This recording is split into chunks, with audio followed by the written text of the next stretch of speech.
தனுசு லக்னத்துல பிறந்திருக்கிறீங்க. விபரீத ராஜயோகத்திற்கான அமைவு தனுசு லக்னத்தில் பிறந்தவர்களுக்கு. சுக்கிரன் 6ஆம் அதிபதியாக வரார், 8ஆம் அதிபதியாக சந்திரன் வரார், 12ஆம் அதிபதியாக செவ்வாய் வரார். இந்த 3 கிரகங்கள் தான் விபரீத ராஜயோகத்தை நிகழ்த்த போகிறது.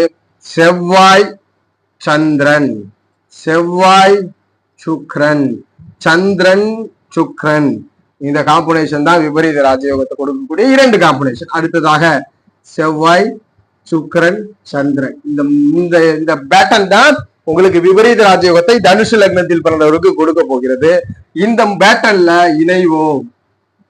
இணைவு, பார்வை அல்லது பரிவர்த்தனை இதெல்லாம் நிகழுதுன்னா 6, 8, 12ஆம் இடங்கள்ல இதுதான் விபரீத ராஜயோகம். இந்த விபரீத ராஜயோகங்கள் முதன்மையாக இங்கு நிகழ்வது ஜாதகரை பெரும் சிரமம் இல்லாம உடனடியா பெரும் உயரத்தை அடைய செய்யும். இந்த இடத்துல சற்று சிரமத்தோடு அடைய செய்யும். எனினும் அடைந்த புகழ், அடைந்த பொருள் அத்தனையுமே ஜாதகருக்கு நிலைச்சு கிடைக்கணும்.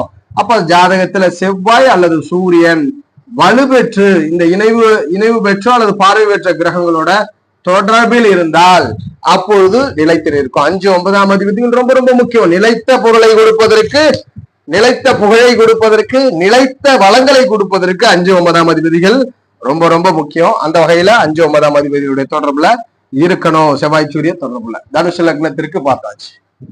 இந்த பேட்டன் தான் விபரீத ராஜயோகம். மற்றபடி எங்க இருந்தாலும் நீங்க விபரீத ராஜயோகத்தை எடுத்துக்க முடியாது. ஏன்னா பொதுவான விதிகள்ல 6, 8, 12ஆம் அதிபதிகள் இணையணும்னு நம்மளும் நிறைய அப்பாயின்மெண்ட்ல பாக்குறோம். சோ ஒரு ஜாதகருக்கு ஹோப்னு ஒண்ணு இருக்கு.